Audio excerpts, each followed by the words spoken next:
Hi, my name is Dr. Chitate and I'm a mental health care provider.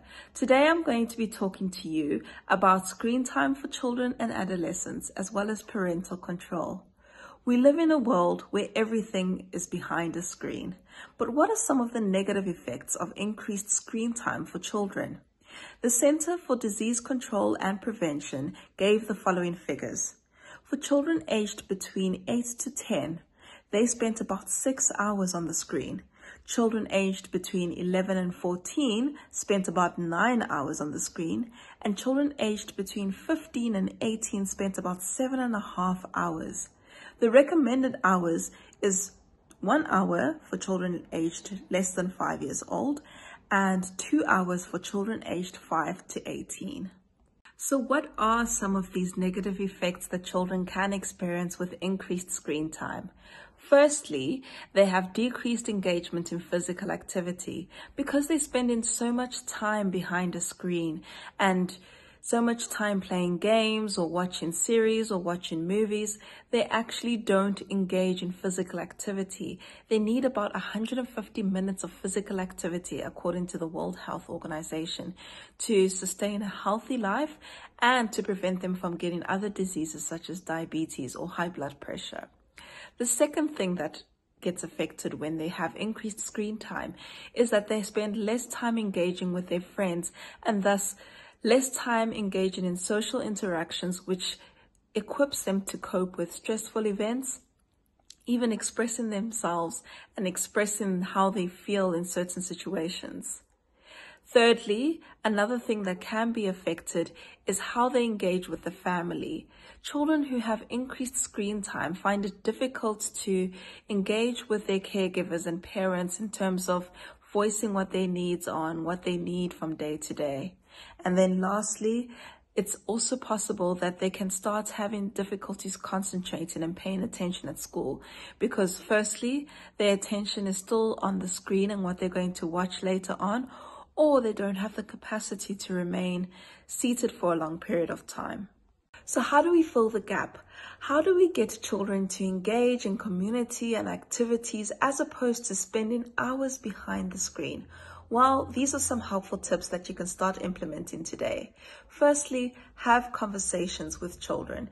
Children learn by mirroring and observing the behaviors around them.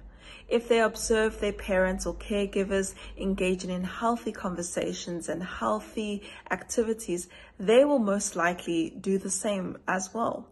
So this includes asking children, how was your day? Did you enjoy school? What did you learn today at school? And what would you like to do today, or what would you like to do this weekend?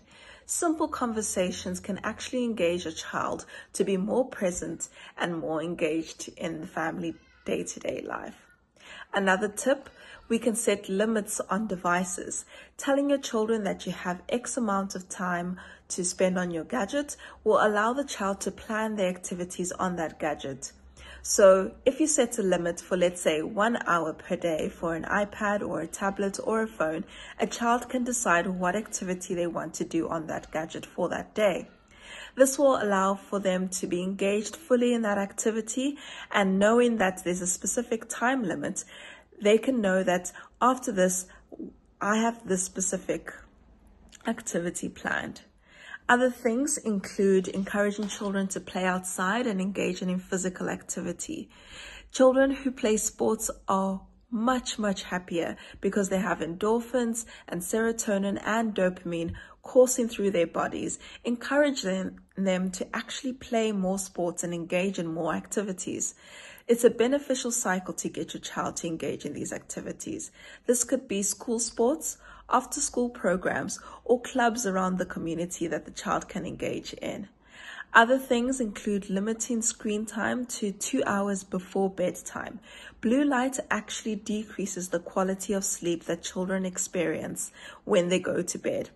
If you limit the screen time to 2 hours before bed, you're getting their hormones as well as their neurotransmitters ready for bed, signaling to the body that it's time to start winding down, calming down, and finding peaceful sleep. Once they have good sleep during the night, they'll have better concentration and better attention during the day, as well as better memory, resulting in better performance in school. So what have we learned today? Technology is our friend, but too much of a good thing can actually be a bad thing. Increased screen time for children results in negative emotional, psychological, and social effects on their lives. And it is our duty as parents, as healthcare providers, to always encourage children to have a healthy amount of screen time. What we learned today is physical activity has both physical benefits and mental benefits for children's concentration, attention, as well as school performance.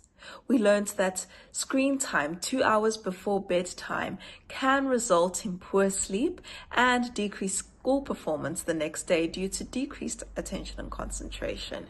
And we also learned that engaging in conversation with children about their day, about their goals, about their dreams, actually improves their engagement with the family, improves their well-being, and results in them spending less time on the screen.